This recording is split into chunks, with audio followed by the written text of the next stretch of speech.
Ready to go? All right. All right. Welcome, ladies and gentlemen, AES to the Sound Toys booth. My name is Mitch Thomas. I'm from Sound Toys. And I would like to welcome this gentleman. that's his introduction. If you want to introduce yourself, sir. Hi, I'm Tony Maserati. Tony Maserati, ladies and gentlemen. What? I don't actually know how to hold a microphone because I've never. You've never been on that side? I have. You have. It was a long time ago. It's a long time ago. Yeah. So what is it you do, Tony Maserati? I mix records. I make energy come out of speakers. Nice. With your help. Oh, thank you. With the Sound Toys help. Help from Sound Toys. What are some of the things you've done in the past that you're proud of? Oh, records. Oh, right. Well, in the past. You don't recent past, like last week? Whatever past. You have a little bit of a history. How long have you been mixing? Well, a couple of years, but I just did an awesome record. Zach Brown has like a sort of side project called Sir Roosevelt, and they just released a first single, and I did the whole album, and I'm really excited about it. Cool. Sunday's Finest is the first single. Sorry, I had to think about that because, you mix a lot. I mixed the whole album. Well, I mean, you mixed a lot of projects, so yeah. I do. In the middle of that record, I did a Demi Lovato track, which was a single, and that was fun.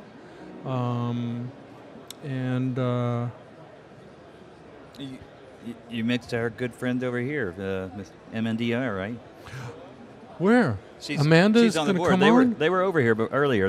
Peter and Amanda were here? They were. Oh, my God. I know. It was awesome. I did. I mixed Amanda's record that Peter actually produced a good portion of. Right, yeah. And that was quite fun because what I did on that record was I brought in my team of younger engineers who had been training with me for a while because they didn't have enough dough for the whole Maserati thing. Ooh, yeah. And the Maserati package. The Maserati effect. So Peter knew a lot of my guys, so it was really a great experience. So Peter and Amanda came in and we worked through the material, and several of my guys got mixed credit on it as well, and it was good credit for them. I was going to say, go team, because it was a great sounding record. It was, and Dave Kutch mastered it, and that was amazing as well. He did a great job. Yeah, it's really great. It's one of my favorites, and I always. Yeah. So, anything else really cool? I mean, you've done some big names, right? So, tops of the charts. Yeah. I've done a lot of records. Jason Mraz and go way back with all sorts of things like Mariah and Notorious B.I.G. and lots of the early hip hop things and all of that sort of mixing. 30-hour sessions and round-the-clock weeks of 90 hours and all of that stuff. That was back in New York, though. You're in L.A. You're laid back now, right? So. Yeah, the difference between New York and L.A. is that the assistants can live closer. So it means that I don't have to worry about having an assistant nearby, because in New York, the assistants have to live like 50 miles away because it's so expensive. Right. But that's quite helpful to have good staff, and good seconds is really, really important. It is great to have good staff. That's right, and good, smart people. I always tell my assistants that they have to know more than me, because I don't really care. I don't want to learn like the new thing about the Mac.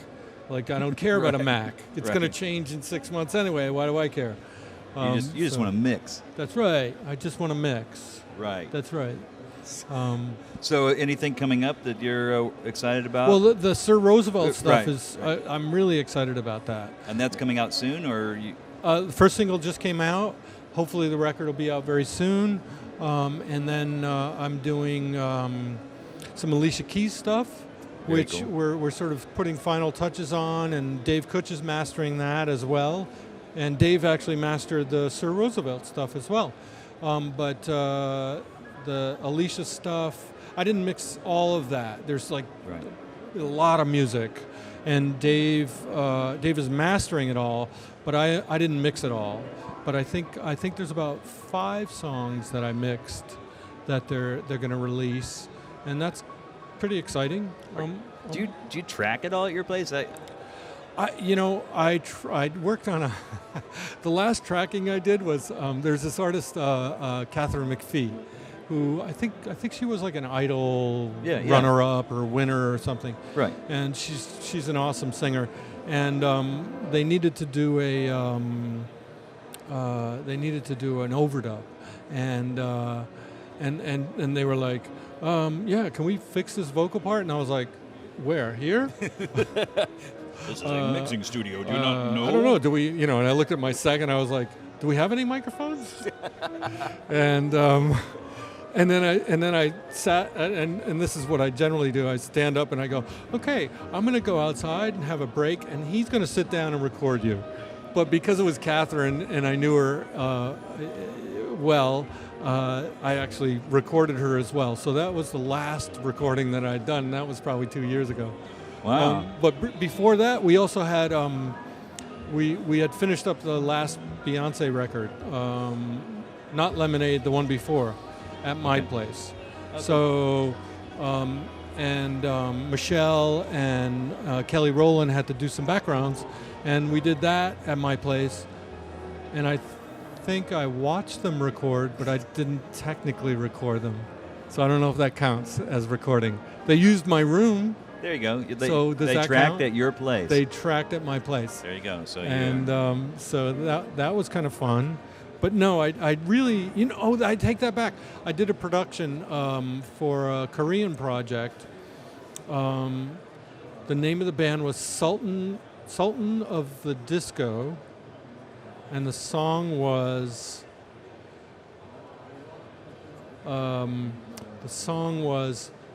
Sexual Quotient.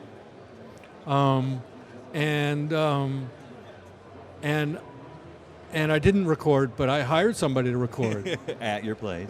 No, not at my place. Oh, we went to a separate studio, and that was fun. I saw microphones being used. Like this? Like this, yeah. As you can tell, I don't know how to handle a microphone anymore. But somebody just asked me to do a training of recording a band, and I was like, can I bring an engineer? No, the funny thing is I make fun about it, but the reality is, I was a fine recordist. I wasn't horrible, but I really liked production and mixing, right. and that's really where I excel as well. So, as you grow as an adult. What's that? Right, exactly. As an adult, you grow and you realize that you don't have to do everything. Like, it's actually really good to hire somebody who's a better recordist than you are, because then your tracks are going to be awesome to mix. So I would get phone calls to record, and I'd be like, I'd call my buddy Von Merrick. He's the best recordist I know. Why would you want me? Or call Dave Reitzes. He's an amazing vocal recordist. Right. You don't need me to do that. Like, have somebody who does that really well and really cares about it and knows every new preamp and things like that, and likes to do it. Right. Like, when I record, it did setting up the headphone. Really? You want more bass? Really? I gotta set up a really nice mic and Yeah, position it. and I have to talk to you. Well, So, yeah. especially when there's a band, like the drummer wants more bass in his headphone. Fuck him. It's fine the way it is. Let's get it done. Just tell him to play. Why does he need headphones? So so I think I had done recording for so long. I recorded for 20 years. Right. And just after a while, you're just like, the bass player is just sucking, So what do you? Can I fire? Can somebody go fire him? I don't. I just give me the tracks when they're done. I'll mix them. I'll make it really nice. And if the bass player sucks, I'll make them sound good. You know what I mean? Settled into your spot, right? I just like it better. Yeah, you do it well. Obviously, you're staying incredibly busy. I like it. It's fun. I like it, and to be honest with you, conversely, I really like when people show up at my mix. It's fun, whether they're involved in the song or not. I want them to show up. Cool. Do you hear that? Everybody stop by and hang out. Half of these people have been at my mixes, but I enjoy an audience. That's great because I'm used to it. When we were doing hip hop back in the days, Back in the days. When I was in the days. Oh, gee. Yeah. Back a long time ago, there was just, there was always a crowd or a team of people in the room drinking, hanging out. It was a chill time. And so I'm used to having a crowd of people to perform my mixing to. Cool. We're heading over now. Yeah, but to record, that's not as much fun for me. Right. So you've settled into mixing, and obviously, I like it. When you're mixing, you need certain tools to mix. I do. And so, occasionally, do you use Sound Toys products? Sound Toys is on every single mix I do. Every single mix. I'd goad everyone into saying that. Yeah, he does. It's not but very I don't hard pay either. them. Yeah. So, I don't get. We should talk about that because you don't pay me. You don't pay me. Does anybody either. get paid? I'm not getting paid. You're not getting paid. So that's right. Nobody gets paid anymore. We're making music. I forgot. That's right. So what's your favorites that you use in mixes? Well, the Echo Boy is on every single track. And I use several of them generally. The Radiator is so what I tend to do. I don't know if you guys do the same thing, but I tend to kind of set myself up with auxes and sort of chains and ideas that I like to use. And so, out of the 25 auxes, 5 of them are filled with Sound Toys stuff. Cool. Part of it is that Sound Toys stuff has been around from the beginning. So we're old. It's just in my setup all the time. And it's just so those presets and things that I use every day are just there every day. Right. And I pull them up and I use them. And the cool thing of what I do is I generally will chain 4 plugins, and then I'll have them inactive and then just turn them on in a chain and see if I like them or if I want to switch the order or that sort of thing. And then it's a starting place. Right. Because so much of the work we do now is it's part of it is how fast you are at getting this stuff done. And if you take a lot of time to get the idea out, it doesn't work. Right. And have we got you into the rack yet? Are you using that? Because that's exactly why we did the rack. I use the rack all the time, but because the rack is it doesn't accept other plug-in manufacturers. Yeah. It doesn't always work for me. Yeah, because you have an order of things so I'll use it, if I've got 3 or more Sound Toys things that I know are in my chain, Right. I'll use the rack. And then that gives me a lot of flexibility to then drag that to other channels as well. Yeah, just tell us what those other things are, and we'll make those too.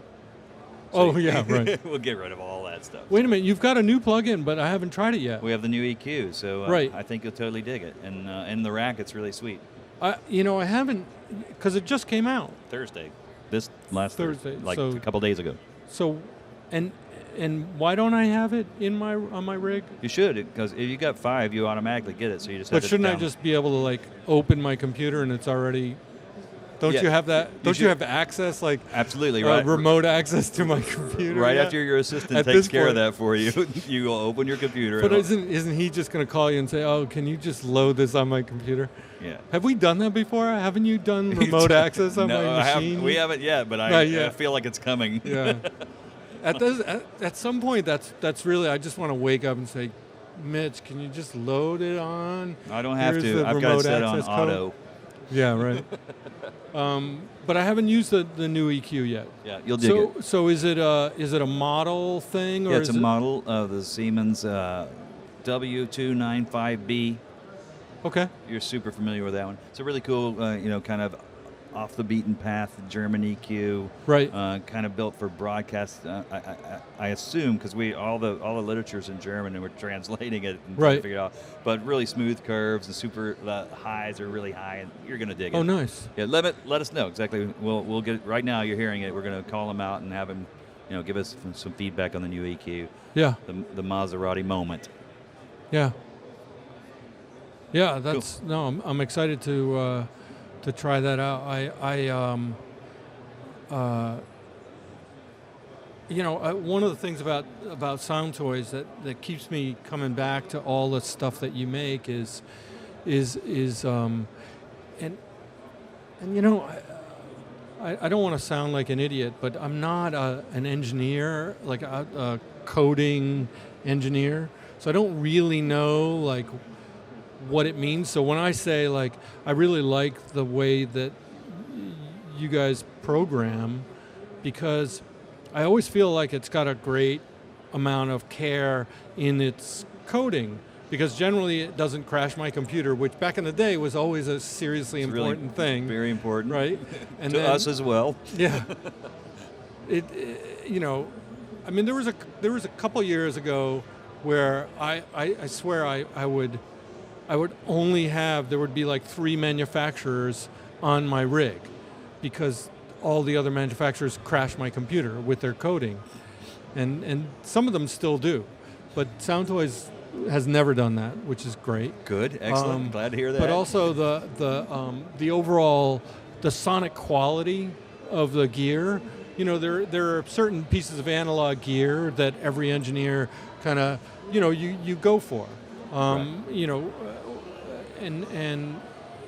I remember when TubeTech stuff came out. It was like, oh, I just love the sound of this, and then basically all their gear just had this sonic quality to it that was like, oh yeah, this is really amazing. Right. And it had a consistency sonically, and I think that that's similar to what you guys do as well. No matter what the plug-in is that you come out with, it just has a great sonic quality. I can be confident about its coding, so it's Right. not going to crash my rig, and and it's usable. Right. And that to me that creates a go-to situation at all times for me. Good. When I have to look at the GUI, you want to talk right now? No, I was just saying, I was looking around to look for Ken. He was here earlier, and I was going to say he's very, very picky. He's gone now. You've met him though, but he's very Ken never pays attention to because No, I think he was he's so sick of listening to me yammer on. He had to go code because he wanted to make sure the new Right. thing doesn't crash your computer. Right, exactly. I bet that's what he's doing. He's loading it on your computer for you right now. I'm sure he is. He heard you ask. But no, he's very picky and meticulous about the sound. He's Yeah. a musician, he's got all this gear, so he listens. Is very Yeah. very particular. And we call him out on it sometimes, but it doesn't matter because the end product always ends up sounding amazing. Yeah, and I think that it's really paid off because the coding is consistent, and it works, and you don't think about it that much, but there are certain plugins that I will not load on my rig unless, if a client absolutely insists, I'll load it in just for that song, and then I'll take that shit off because it just crashes the rig. Right. And there are some that I won't use because either they're a hog on the processor, or they just crash the rig. Well, let me shoot this question. Where is a moment on whatever track you can think of where Sound Toys stands out, where it made it work?